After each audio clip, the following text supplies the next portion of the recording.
We have the engineering design process, which is standards that we have to teach. And then we have Seesaw, this amazing tool that we know works well for our students. How in the world can we connect the two together? I am Naomi Meredith, a former classroom teacher turned current K-5 STEM teacher, and I am here to show you just that, how we can integrate Seesaw with the engineering design process to showcase student learning and really show off their creativity. So let's dive into this course and have a great time together.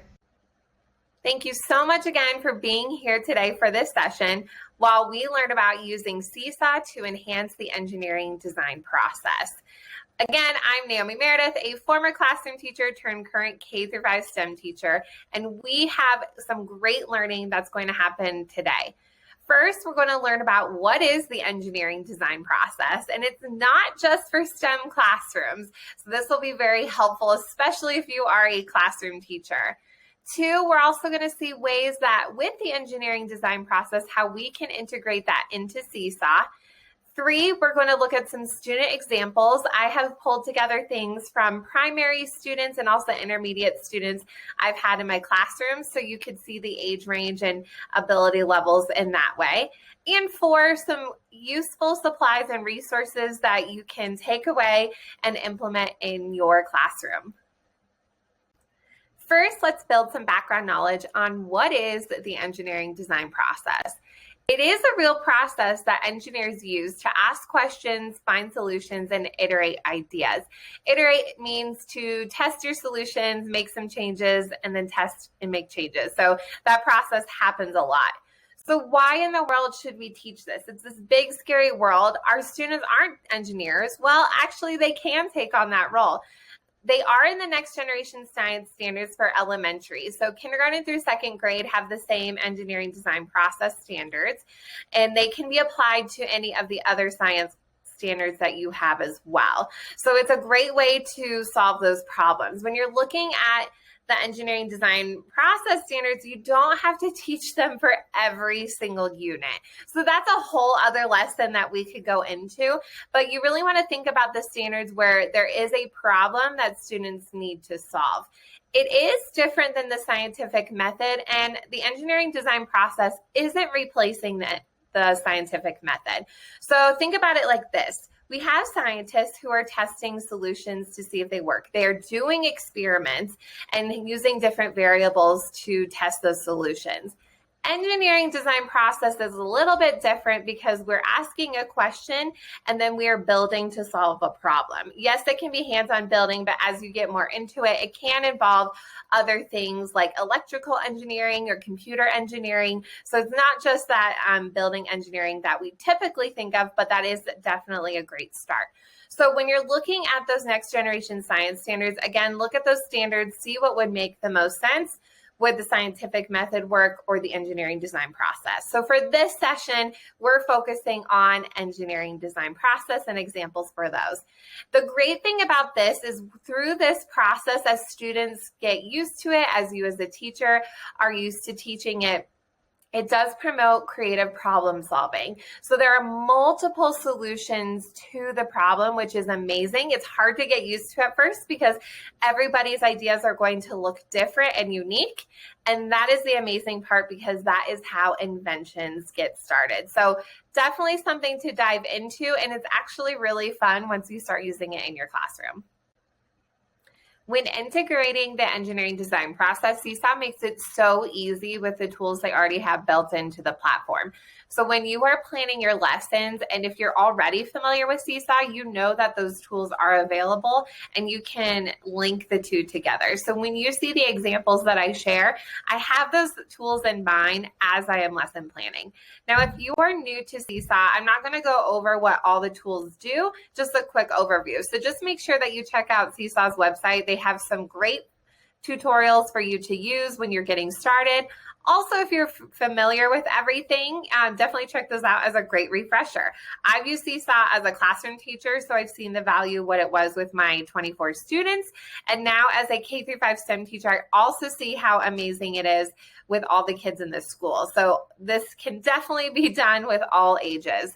Now, of course, we have the green add button. So when you click on that as a teacher or a student, there's all these tools that are available. So we have photos, kids can take pictures of their work, students can draw their own drawings and draw on top of things. They also have the option to record a video within the platform, which is very helpful. So they're not doing any external uploading, but you can do that as an option as well.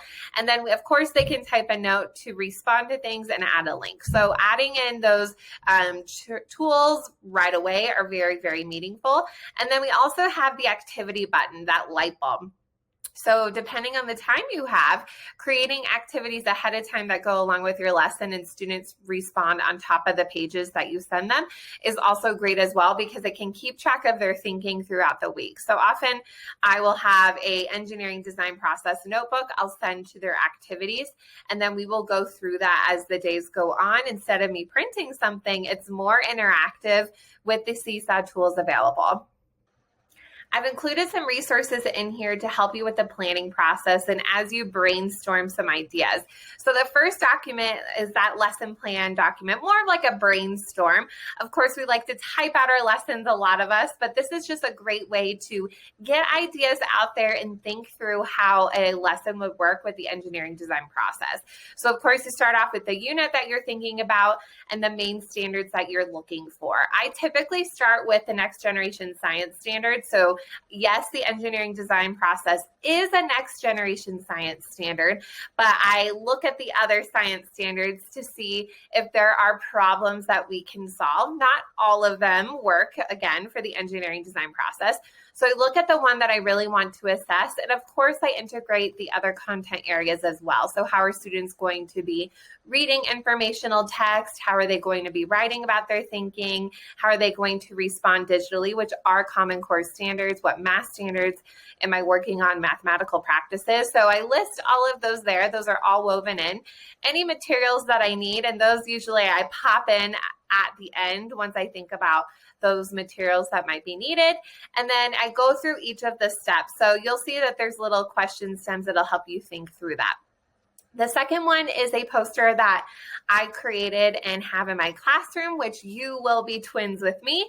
And it's just each of the steps and how I combined some of them. So you notice that experiment and prove are together on the same step, because when you think about it with kids, you're always experimenting, you're always improving.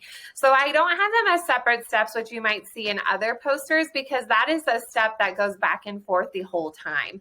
It's simultaneous. So you'll notice those little icons to trigger things, what step you're on with kids. Maybe even have a little clip and you can clip on which step that you are at, or even kids have their own poster and they can clip where they are at as well. Of course, you go back and forth through the stages. So don't think, oh, we already imagined, we're not going to do imagining again. You always can go back to those stages.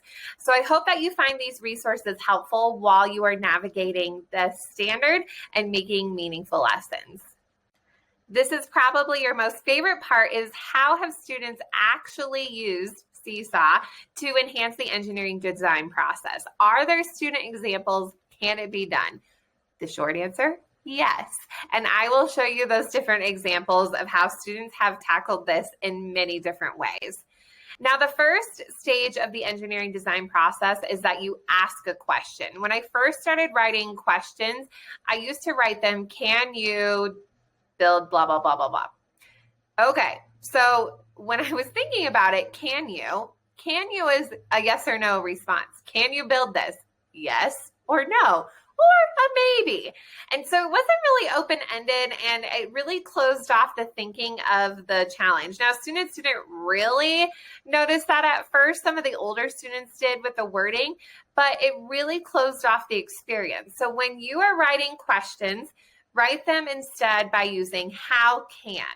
And that really opens up the possibilities, because you're not teaching a cooking lesson. You're not teaching an arts and crafts.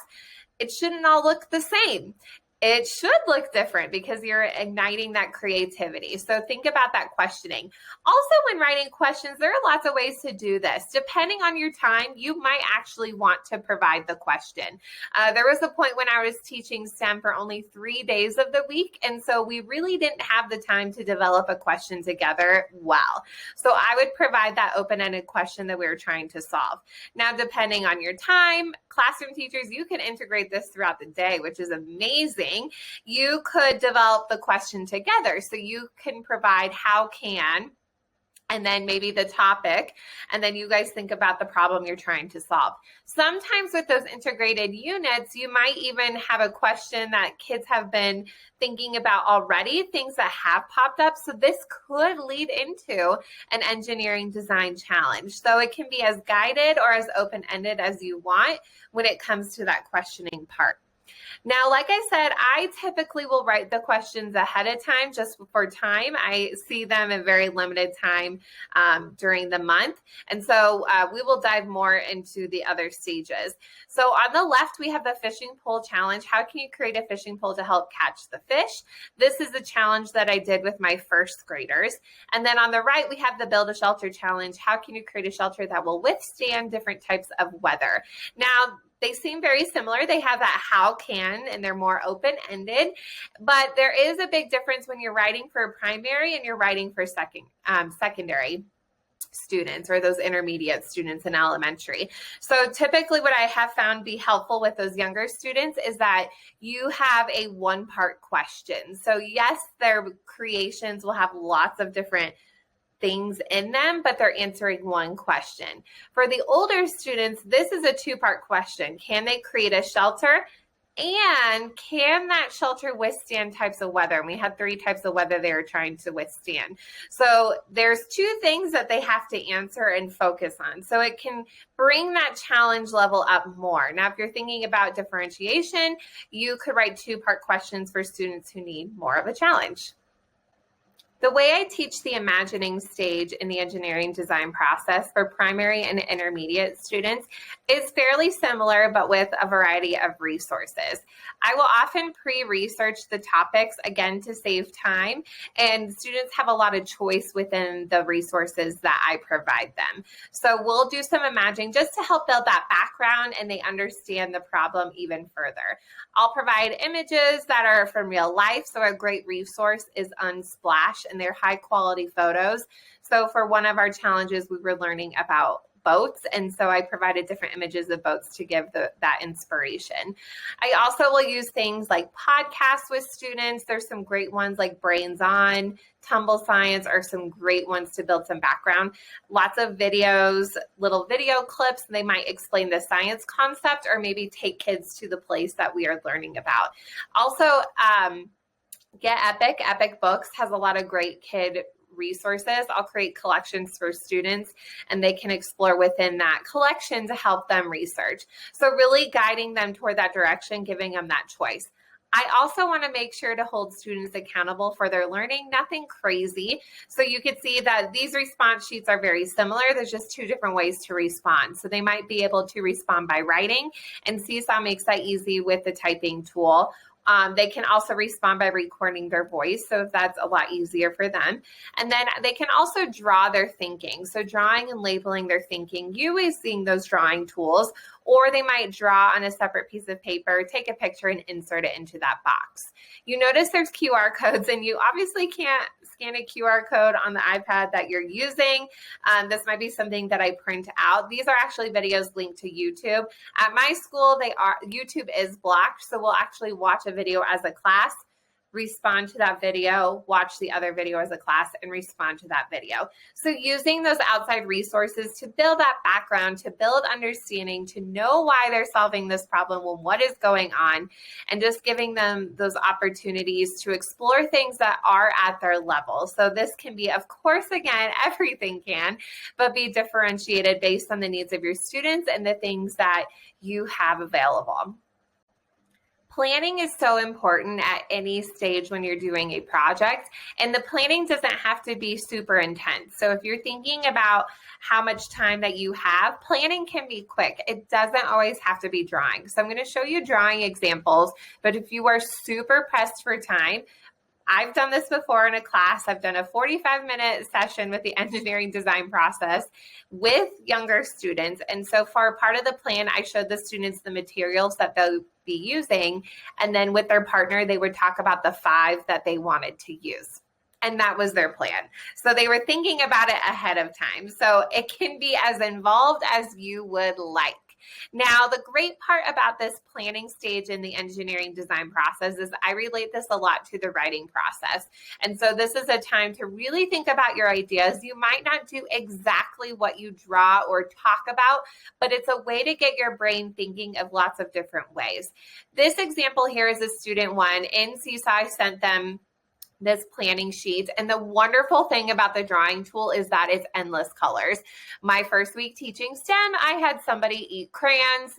The kids were crying because he wouldn't share the crayons. He stuffed them in his mouth and then he spit them all back in the bucket so nobody could have crayons. So that doesn't have to happen with the Seesaw drawing tools. So this is super great. Ahead of time, you notice on the side, the materials that we're going to use, I actually put on there real pictures of the things and the labels. Sometimes the kids, it depends on how you can make it. You could make the labels movable with the pictures.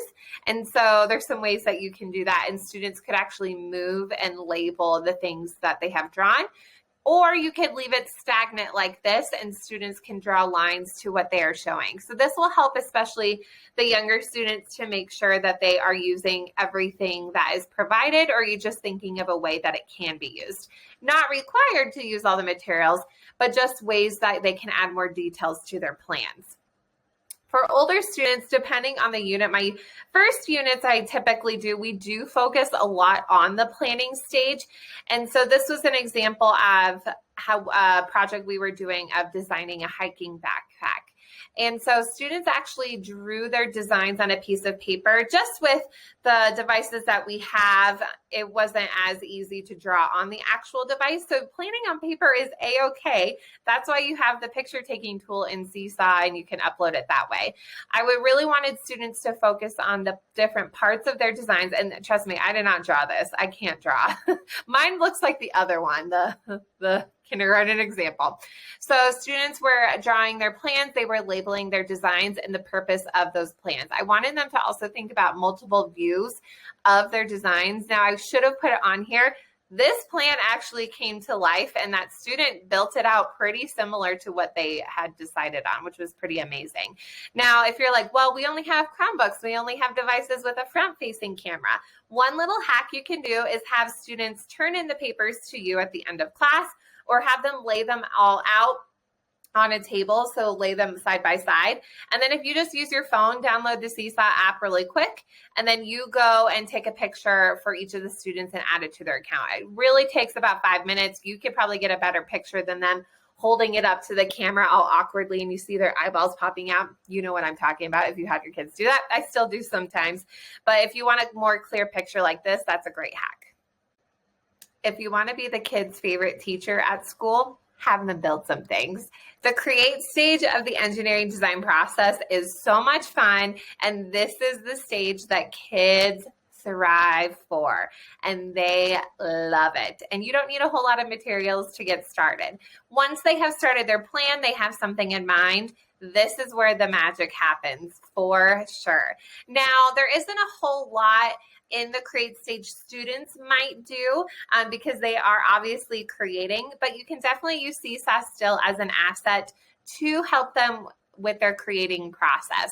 Now, on the left is a final picture that a student uploaded into their Seesaw journal. So that definitely can be something you can include of their final design. So it was Protect the Food Challenge. So how can you create something that will help you protect the food when staying the night in nature? So there's the little bear, and that's their invention, so they can't get the popcorn. On the right, what I actually sent the students in Seesaw is a strategy of building cardboard technique that they could have used to improve their design. So this is a video. When you download the slides and click this photo, it takes you to the video if you want to check it out. But it is an L-brace technique. So it's just a way to make cardboard stronger. And you notice on the left that student actually used that technique. So I don't force students to use techniques that I teach. However, it's just a strategy to help them improve. So that's a great way that you can include videos. Now, a tip for creating videos like this one, when it is a technique, I actually record without sound. So that way students can watch it over and over again. They don't need headphones, and they're just paying attention to the visual process of something being created. And this is also great because there's no language barriers. It's all visual. And so they can watch this as many times as needed. For a project that involves robots or even older students or things that have multi-steps, again, sending them those tips are very, very helpful. I've noticed that with the older students, there's a whole lot of differences of as you get into the projects and they are more used to the engineering design process, if you've used it a lot of times, some students might be ready to move on to the create stage when others are still needing to plan one more day. So if you have these teacher tips available, this will help kids be successful and independent on their own. So this project is a Sphero project, and they're creating with using Sphero. Sphero is that little ball robot.